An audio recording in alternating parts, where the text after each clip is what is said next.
Today's daf we're going to be learning is Makkot Daf Yubet. We're going to get started from the beginning of today's daf. So we had yesterday, we ended with a machloket about if while someone, after somebody murders, we had Nigmar Dino v'nasa Kohen ben Grusha ben Chalutza. So after Gmar Din, the Kohen, it turns out, was a ben Grusha ben Chalutza, which we didn't know before. Witnesses came. What do we say? Do we say it's the Kohen is the person is no longer a Kohen starting now, in which case the person goes free? Or do we say it was as if they were never a Kohen at all, and it was as if the person had Gemar Din when there was no Kohen, in which case they'd be stuck there forever? So we now move into another machloket, and they wanted to suggest that maybe it's the exact same machloket about a Kohen who, while they're sacrificing, it turns out, finds out that they were a disqualified Kohen. Same thing. Does it go retroactively or does it start from here? So we thought that it all worked out and lined up one by one. But now the Gemara says, Aliba to Rabbi Eliezer, kule amalo plike. Okay, if you go with Rabbi Eliezer was the one who said in the Kohen's sacrificing that Eliezer said, "Kol korbanot shekriv psulim." We're going to go limafreya. Okay. If you say we're going to cancel it retroactively, the only way to understand Rabbi Eliezer is that if you look at our machloket in light of Rabbi Eliezer, Rabbi Ami and Rabbi Yitzchak Natcha, obviously one holds like him and one doesn't. There's no other way to explain it. You can't. What they're trying to say is you can't reconcile both opinions with Rabbi Eliezer. However, Kipligi, but there could debate. I'll leave it to Rabbi Yeshua. According to Rabbi Yeshua, you could explain that they debate. Why? Manda Amar Meta ki Rabbi Yeshua. Umanda Amar Batla ad kan. So if you say, okay, according to Rabbi Yeshua, who says we start from now, okay, so the one who says we start from now, it's as if the Kohen Gadol died right now. That fits perfectly.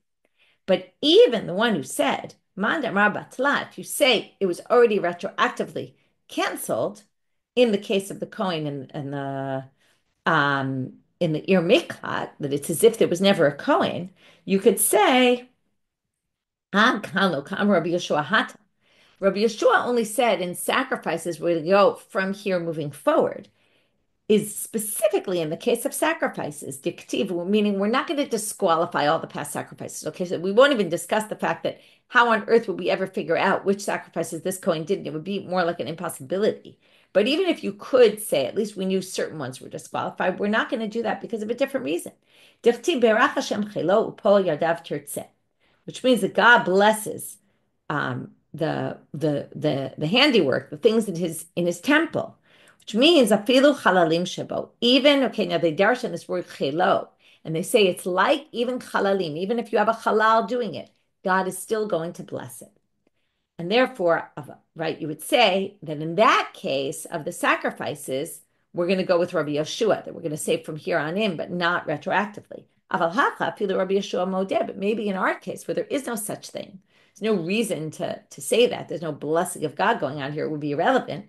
Even Rabbi Yeshua would admit that we're going to view it as if there was never a coin, and this person would be stuck in the Ir Miklat forever. Okay, Nigmar Dino. Now we mentioned Nigmar Dino. Okay, one of the things we did in the Mishnah was we mentioned, right, if Nigmar Dino, they never get out of there, and even if the Jewish people need them, like Sar Tzava, like Yoav ben Sruya, because they mentioned Yoav ben Sruya, they talk something about the end of Yoav's life when he gets killed. Now, if you remember, David HaMelech has some issues with Yoav at the end. First, he was a Sar Tzava, then they have some problems, but David decides not to punish him. But when he dies, he tells Shlomo, I want you to take care of dealing with Yoav ben Sruya. And Yoav basically runs away. And what does he do? He realizes they're going to kill him. It says, Amarav Yehuda Amarav, Shtei Ta'uyot Yoav Bo Tasha. When he tried to save his life, what did he do? He ran to the altar. But he made two mistakes, and that's why he was killed in the end. Dechtiv, Vayanas Yoav El Oal Hashem Vayachazak B'Karnot HaMizbech. So he goes to the Oal Hashem and he holds on to the Karnot Mizbech. Ta'a sheino kolet ela gagona. There's this concept that if you go, that the altar will be your protection. And that's because it says, Me'im is labut.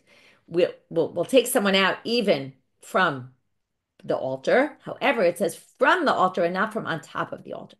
So if you're standing on top of the altar, if you remember, the altar had a big ramp and people would go and stand on top of the altar to do the sacrifices. If you stand on top of the altar, you'll actually be protected.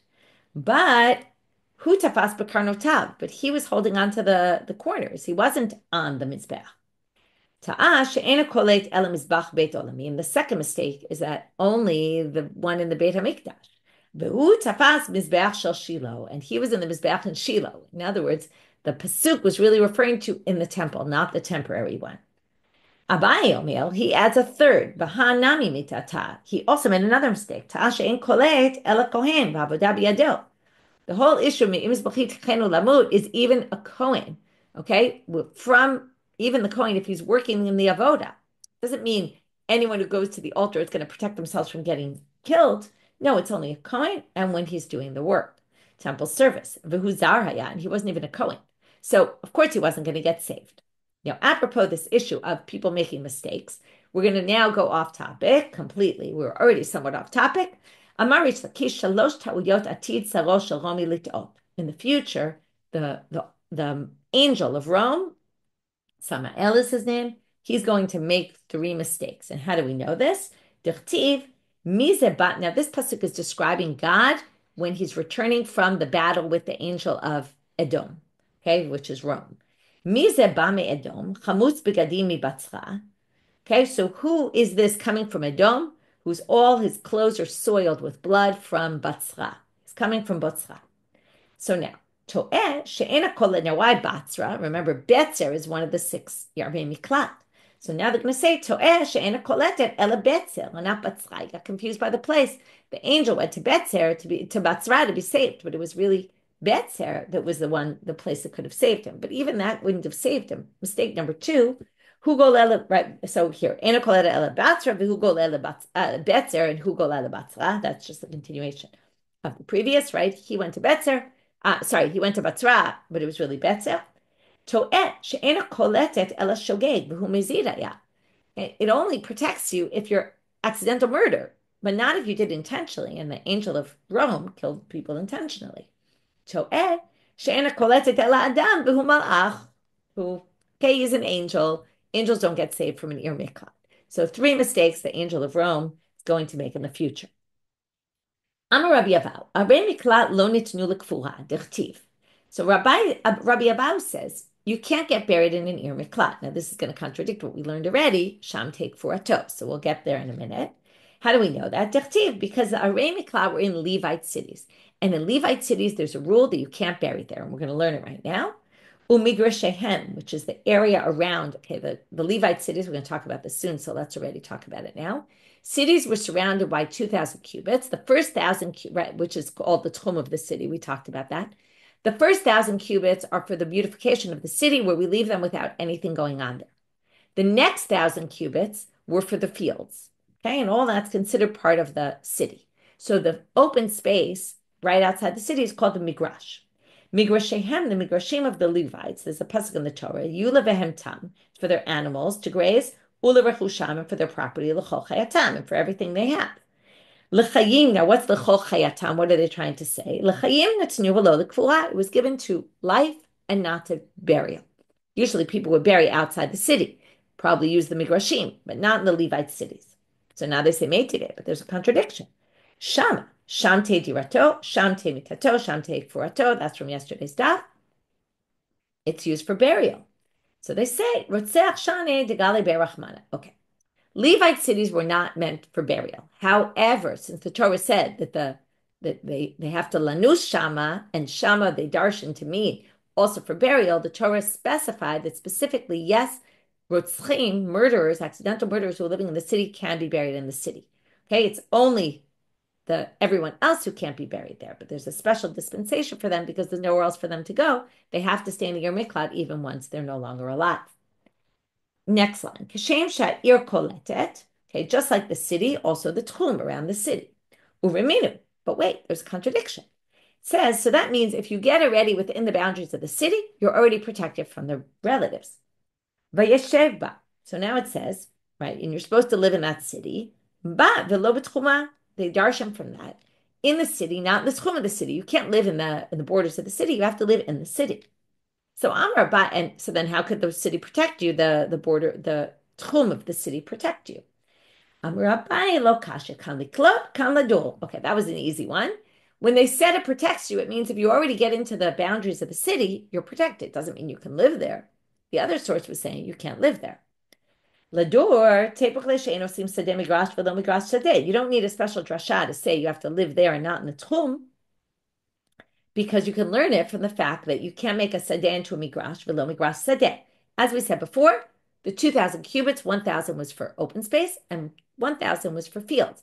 You can't put fields in the open space and you can't put open space in the fields. In other words, every place has a designated area, which means also that you can't live in those areas because they're designated for specific use. So again, lo migrash ir, and it also says lo migrash ir. You can't make the migrash into a city, velo ir migrash. So it's very clear, right? You can't make the city into an open space. Everything has its designated area. Of course, you can't live in the tchum. So why would it need a special drasha to say specifically in the ir mikla you have to live in the city and not in the tchum? That doesn't make sense. Well, tunnels. Okay, unfortunately, we know a lot about tunnels these days. What they're saying is if somebody built a tunnel underneath, and it's why can't you live in the migrash? Because it's going to mess up the beautification of the city. But theoretically, you could dig a tunnel and live in the tunnel underneath. Why you would want to live underground, I don't know, but theoretically you could. But they're telling you that if you're a murderer, you have to live in the city. You can't live underground in the space where the migrash or anywhere within those 2,000 cubits outside the city. Okay, continuing back to the Mishnah. Now we had a big machloket. Is it a mitzvah for the Goel Adam to kill and everyone else is allowed to? Or is it permitted for the Goel Adam, but anyone else is not allowed to kill the person? So now we're going to have a braita about this, and then we'll see the different opinions. And then we'll see, are we talking about that you left accidentally or you left on purpose? Tanu Rabbanan, v'ratzach Goel Adam et harotzeh. So what do we learn from here? Now let's read the whole pasuk. The pasuk says, we're in Bamidbar Lamed Hey, verse 27. If the relative finds the murderer outside the borders of the city, so then he murders the murderer. Ein lo dam, meaning he's not liable. So now they say, that seems to say mitzvah biyad goel adam. Ein goel adam, reshut biyad kol adam, divrei Rabbi Yossi. This is Rabbi Yossi, we saw in the Mishnah. Because it says ratzach, he gets to murder him, and it's a mitzvah for him to murder him. Anyone else, it's permissible. Divrei Rabbi Yossi Aglili. Rabbi Akiva Omer, reshut biyad goel adam v'chol adam chayavin alav, right? It's permission for anyone else, but it's forbidden. It's permission for the goel adam. Anyone else is forbidden to do it. They'll get the death penalty if they kill him. Okay, so my time at Rabbi Yossi Aglili, what's the reason? Miktiv im ratzach. It doesn't say if he kills. It sounds like it's saying he kills, meaning go for it. Supposed to do it. For Rabbi Akiva says, Miktiv yirtzach. It doesn't say you should kill. It just says, and he kills, which means it could be, and he's allowed to kill. So the word could go either way, and that's how each one darshans it differently. Amar Mar Zutra bar Tuvia Amar Rav.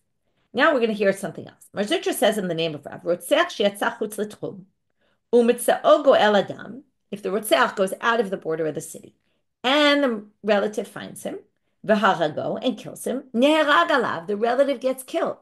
Oh, wow, that's a third opinion we haven't seen. And notice it's in the name of an Amora. Now, Amora can't say something that the Tanaim didn't say. Kiman, lo Rabbi Yossi Glili v'lo Rabbi Akiva.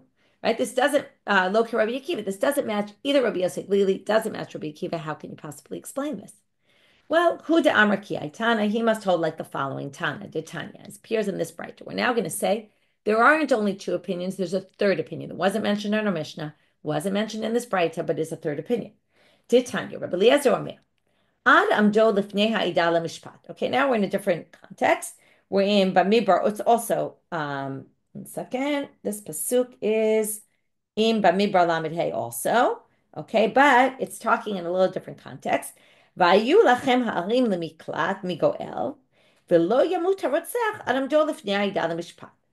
Okay, so the edim, right, this is to protect you from the relative. This is what the city's for, so he doesn't die. The only way he'll die is if he goes to court and he comes before judges. So that's why Rabbi Eliezer says, Matamud Lamar, why does it say that? When it says if you leave the city, the relative can kill you.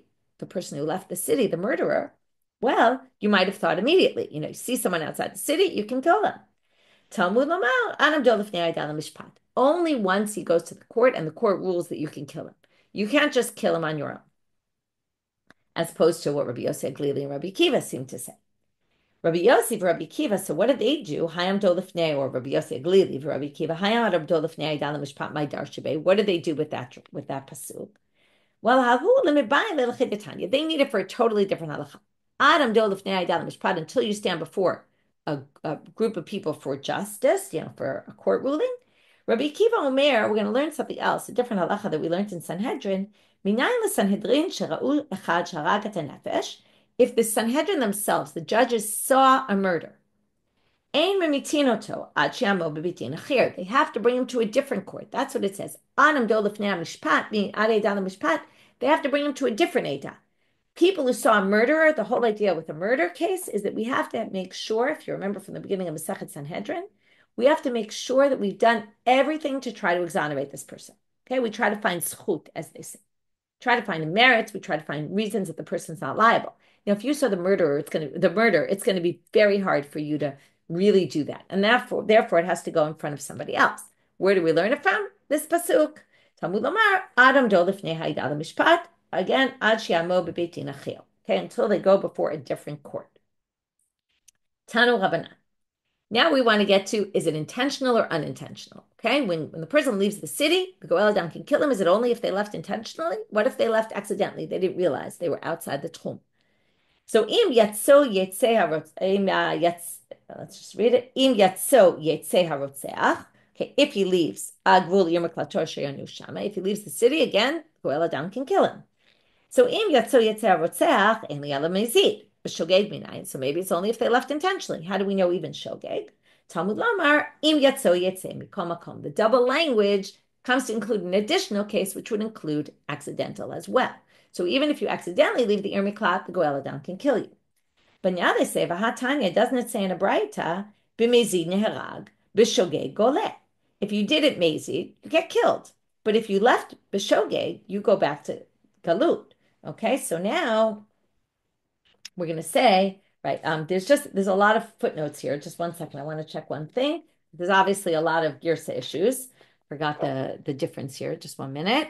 1 second.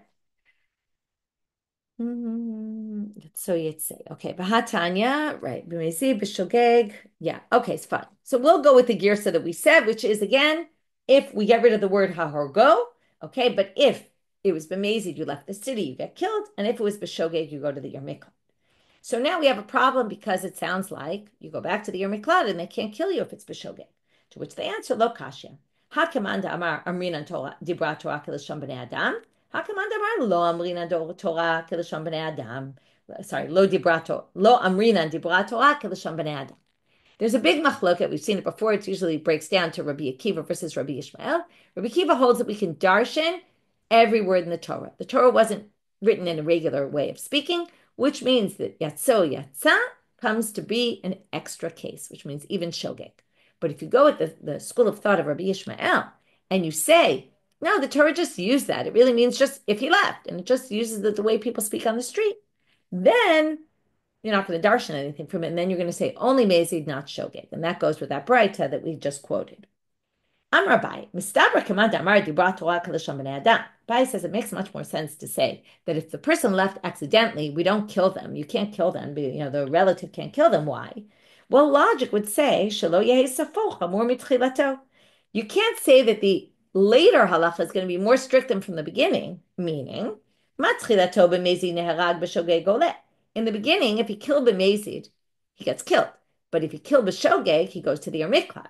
So now, af safo, also here, if you leave the Yer Miklat intentionally, b'mezid neherag.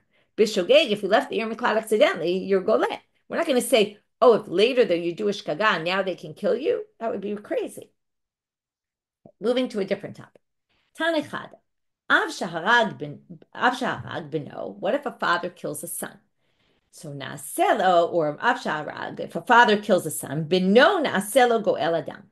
So the son, meaning the other son, becomes a goel adam. So if father kills a son, the brother can be the goel adam and kill his own father.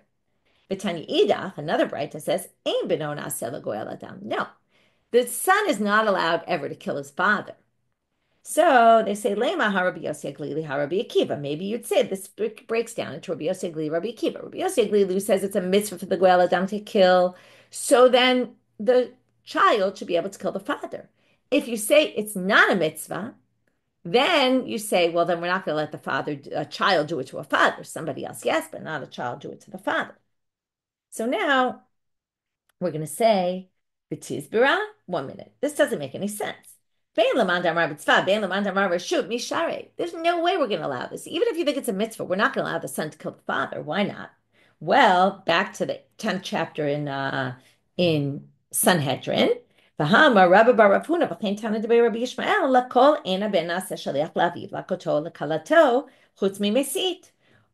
in the Mesik case is the son allowed to be a messenger of the court to give the punishment. And basically what we're saying is the Goel Adam is like a messenger of the court.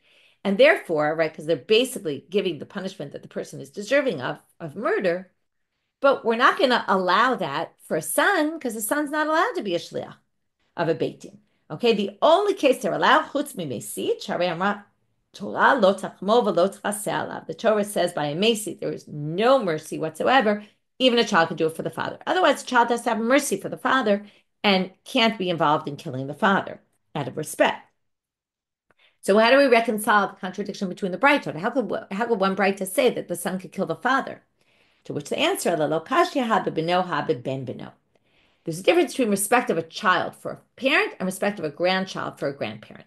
If it's a grandchild who's basically the relative for the murder, the grandchild can kill the father. But if it's a child, the child can't ever kill the father. And that's so when it said the son could kill, it really meant the grandson. Okay, from this, we're going to move on to a new Mishnah. Ilan shehu ameh b'toch hatchum v'nofo notel chutz l'tchum. Favorite kind of case of the Mishnah. We have a tree which is partially in the city, partially out of the city. So if the tree is within the city, again within the tchum of the city, again the outskirts of the city, v'nofo notel chutz l'tchum, but the branches are outside. O omed b'toch, o omed chutz l'tchum, or the person is standing inside the tchum, or the tree is standing in the tchum. Okay. Or the tree is outside the borders of the boundaries of the city. Okay, so we have a tree which is either standing in with the branches out or standing out and the branches in. What do we say? What if the person's out but the tree's in, or part of the tree is in? How do we rule? Well, we go by the outside, by the branches. Okay, we'll see why soon, although at least it's just a possible reason why. But it goes by the branches. The branches are the more useful part of the tree, right? The fruits grow there, the shade, all of that. So now, if the branches are outside and the person is inside the city, it sounds like, right? What's going to happen? The person is not protected because it all goes by the branches. If the branches are inside and the person is outside, the person is not protected outside because the branches are inside and it goes by the outside. Okay? So we're going to follow the branches. Whichever way the branches go, if the branches are inside, the person is actually, I hope I said this right, the person is protected. If you get to the person, they're outside by the trunk, but the branches are inside, that basically protects the person. I hope I didn't say this the opposite before, but that protects the person from being able to you can't kill them because even though they're outside, the branches are inside. So it all goes by the nof or minu. But this contradicts another Mishnah. A Mishnah in Maser Sheni is going to say the following. Now we're going to quote a different case.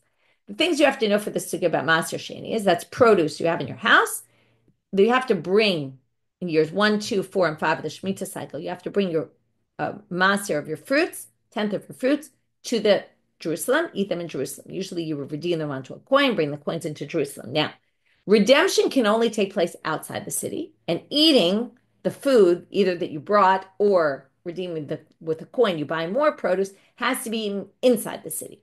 So now again, we're going to talk about what are the borders of what's considered in the city, what's considered out of the city. What if you're by a tree where the branches are on the inside and the trunk is on the outside and you're on the outside? Is that considered inside because we follow the branches?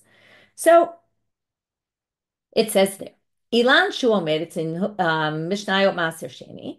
Ilan Shu Omed Bifnim, Okay, it says bitocha pnim. It should be bifnim. It was a combination of bitocha tchum, but it's not tchum here. This is bifnim, inside the walls.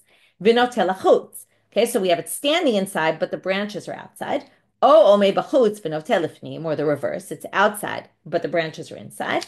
Mikeneged hachomav lifnim kilifnim. Mikeneged hachomav lachutz kilachutz. It all just depends. Are you on the in or you on the out? That's it. That's what determines. So it has nothing to do with branches. So the Gemara says, okay, why are you bringing this as a contradiction? They say, Maser Aremi Klak Karami, these are two totally different issues. Maser B'chomat Talarachmane. It all depends. You're within the walls of Jerusalem, you're without the walls of Jerusalem. The branches should have no relevance. But Aremi Klat, B'dirat Talarachmane. But Ir Miklat has to do with where you can live. It's a city, living in the Ir Miklat. And living is only under the branches. You can't live on a tree trunk. So benofo mitadrole, bikarolo mitadrole. That's where you live, by the branches, not by the tree itself, the trunk. So we resolve that contradiction. What's the problem, though? Well, the Gemara says there's another contradiction because the Mishnah in Masrot, okay, there's Maser Sheni and there's Masrot. The Mishnah in Masrot, it actually brings a contradictory Mishnah. Virame Maser Maser did Tanan. It should say Tanan, not Tanya, because Tanan is a Mishnah. B'Yerushalayim halacha charanof. B'Arei Miklat halacha charanof. Here it says, both in Jerusalem and Arei Miklat, it's the same halacha. Follow the nof. Wherever the nof is, that what determines the rest of the tree. So if the nof is outside and the tree is inside, even if you're next to the inside, you can't eat your Maser Sheni there. You're considered outside. And you actually could redeem fruits if you wanted because you're outside the city. Okay, and the reverse. So I'm a Rav Kahana lo kasha. Don't worry about this contradiction because there's two opinions about this. Ha Rabbi Yehuda, ha Rabbanan. One follows Rabbi Yehuda, one follows the rabbis. Who's who? We're going to see right now. Titania, turning now to Amabet. Rabbi Yehuda Omer, b'ma'ara holech achar pitcha.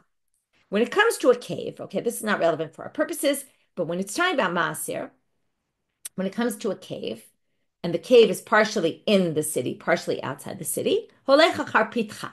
You go by where the entrance to the cave is. If the entrance is outside, it's outside. The entrance is inside, it's inside. But bi'ilan holech achar nofo. But with a tree, you follow the nof. So now here it says, with a tree relating to Maaser, we follow the nof. That goes like our Mishnah, right? With the nof is what determines in Ir Miklat. And it goes like that, like the Mishnah that we saw in Maaser, in Masrot, Yerushalayim halacha char hanof. Okay? That it goes by the nof. So we thought there was a contradiction between the Mishnah Maser Sheni, which said it goes by the wall, to the Mishnah Masrot, which said, no, it goes by the nof. It's not a contradiction because going by the nof is Rabbi Yehuda's opinion. And then we could say that the Mishnah that said it all goes by the wall, the one in Maser Sheni, is the rabbis who say it all goes by the wall when it comes to Maser Sheni. So that's our resolution to the contradiction. However, the Gemara is going to have a bit of a problem with that.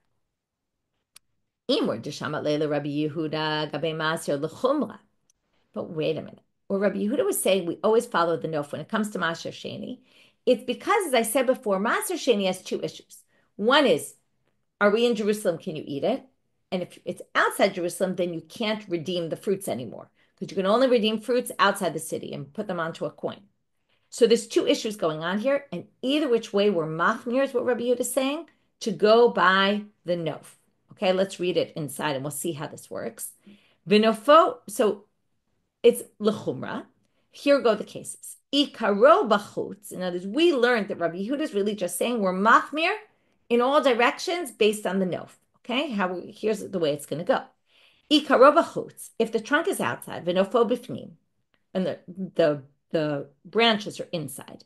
Now, you can no longer redeem it if you're standing by the branches because you're inside. Well, then be ikaro nami lo matzi parik. Then we're going to be machmir and say, even if you're standing outside by the trunk, even though you're outside the city, you can't redeem the fruits anymore. Ikaromi b'fnim v'nofomi b'chutz. What if it's the reverse? The trunk is inside, the branches are outside. That you can't eat outside, where the branches are. Below p'tia, if you don't redeem those fruits, if you redeem the fruits, then already the kedusha is not on them, and you basically just have to buy produce inside Jerusalem with that. But you can't eat outside unless they're redeemed. So then if you bring those fruits into the city and you're right under the branches there, you're by the trunk there inside, you can't eat by there, even though you're inside the city, because we follow the nof l'chumra, and there the chumra goes in two ways. But, okay, so that's what they're going to say. You can't say that our Mishnah, where it talks about Ir Miklat, is Rabbi Yehuda's opinion, because Rabbi Yehuda is saying it in Maasir specifically because he's going l'chumra. It means he doesn't really believe we always follow the nof. He's just saying that we're going to be strict and go by the nof in both directions, whether we're going to call it inside so that you can't redeem it or outside so that you can't eat it. But Ir Miklat, there's no chumrah that goes in both directions. So if he would say Batar Nofo, and we're going to say our Mishnah, which says we go by the Nof, is Rabbi Yehuda, it's not really Rabbi Yehuda. Because Rabbi Yehuda is just saying we're strict in both directions. But in our Mishnah, there's only one direction to go in, and there is no strict in both directions. So let's read. Kabei Ir Miklat, Bishlama, it would make sense to say maybe it would match Rabbi Yehuda in the case of Ikaro B'chutz V'Nofo B'fnim.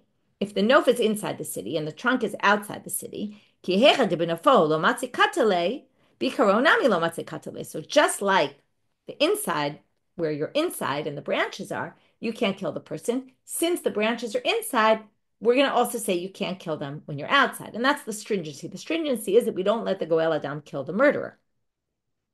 But Bikaro, right, and therefore Bikaro Nami Lomatza, right, Matzikatale. You can't kill him even if he's standing by the trunk. Ella, but the case of Ikaro Bifnim, if the trunk is inside, Vinofo b'chutz, and the branches are outside, are you going to say, this would be ridiculous. If we're going to go the chumrah, right, then what are we going to say? Or what we're going to say like this. This isn't going to be a chumrah. If we say we always follow the nof, no matter what, we're not going to get to a chumrah here. It's going to be the opposite, because we're going to say if the trunk is inside and the branches are outside, just like by the branches, the person, the relative can kill the murderer. That's a leniency. We're going to now, well, it's not leniency. That's the rule. He's allowed to. But we're going to go and be lenient and say, Bi-karo nami matzikatele. So I'm a person who killed accidentally. I'm standing in the city next to a branch, the trunk. And because the branches are outside, it's like I'm outside the city and someone could kill me here. That would be crazy. That would be ridiculous to say. And again, Rabbi Yehuda only said what he said because he was being strict. And this is not a stringency. This is a leniency because we're letting them go El Adam kill me if I'm by a trunk inside the city. Makes no sense.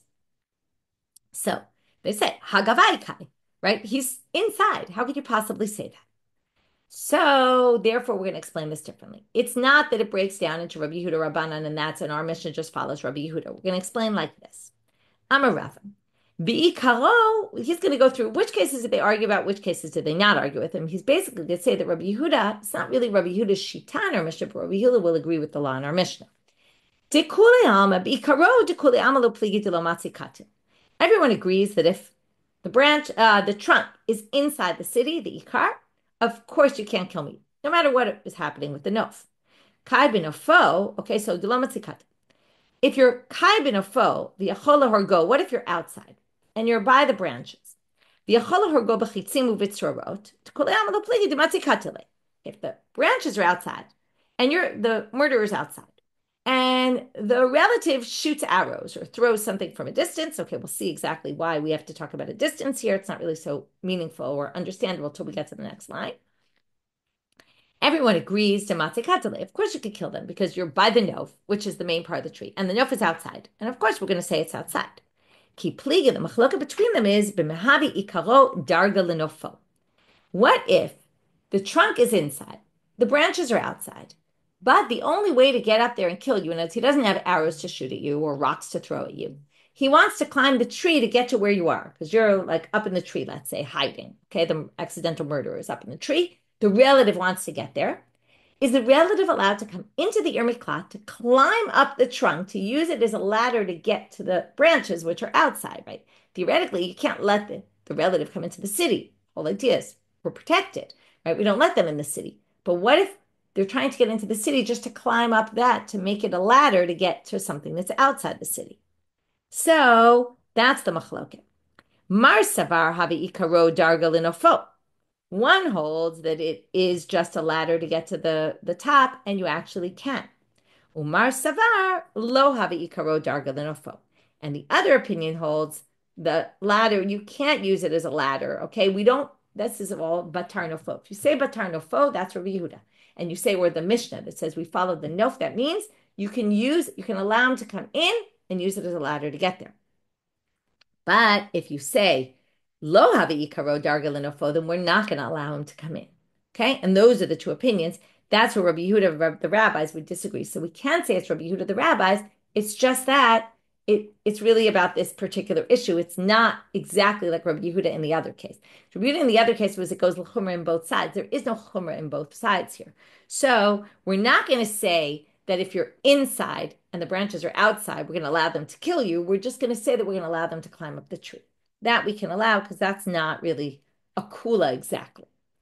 Rav Ashi Amar, my achar hanof, af achar hanof. Rav Ashi gives a different example. When he says we follow the nof, he doesn't mean we follow the nof in all cases. He means we can even follow the nof to basically be lenient, in other words, to be strict and not allow the murderer to kill you if you're outside by the trunk when the branches are inside.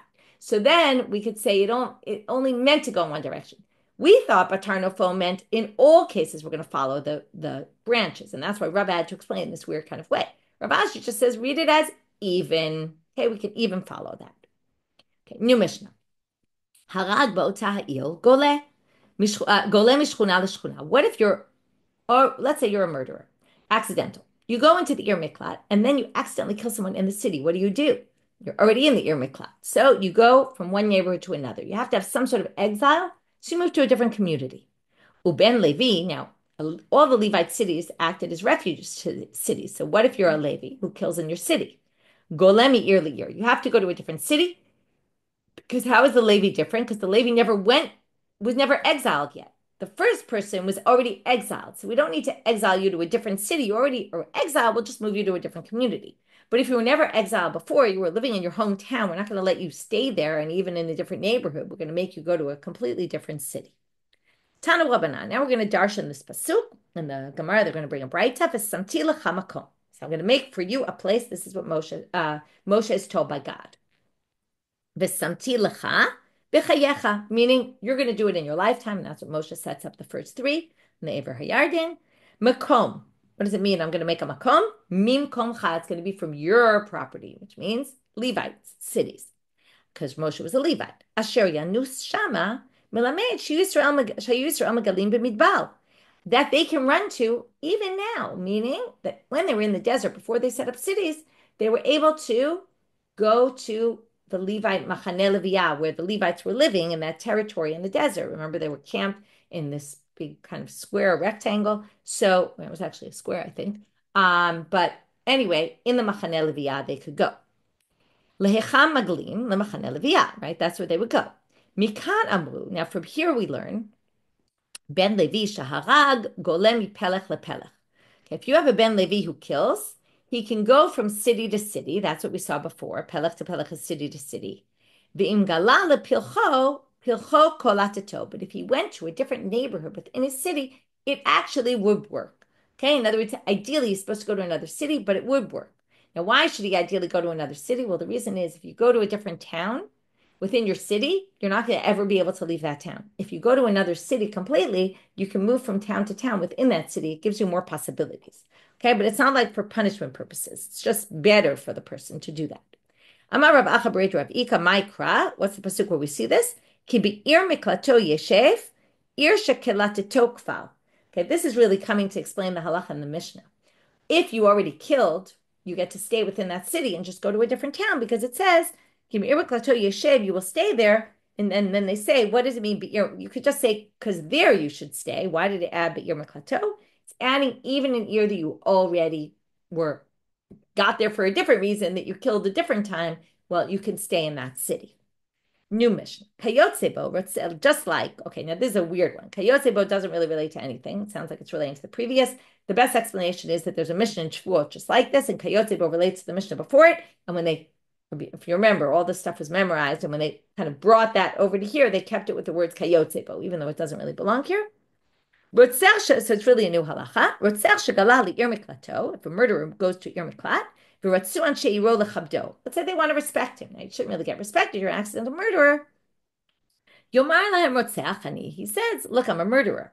Amrulo afa pichen. They say, well, anyway, we want to show you respect.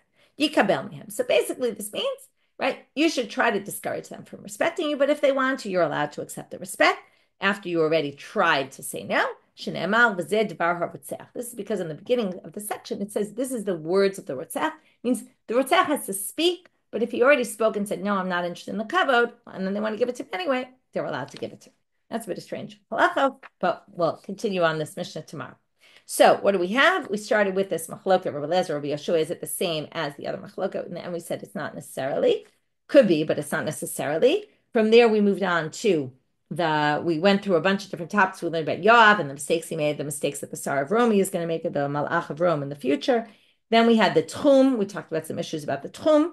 From there, we got to, is it Shogeg or Mezi? We saw there's a machloket about that. When you leave the city, are they allowed to kill you? Then we got to the tree and the nof and all that. And we compared to the Sugya Masrod, and we had a few different explanations about how to reconcile. In the end, we're really left with Rav and Rav Ashi's explanations. And then we got to this, what do you do if you kill when you're already in a city, either because you live in that city because you're a Levite, or if you're a murderer and already we're in the refuge city, what do? You move to a different town, right? Or the Levi maybe ideally should move to a different city. And then we just ended with that last. I don't need to go over it. We just said it. And with that, we finish for today. Wishing everyone a good day and Isru Chag Sameach.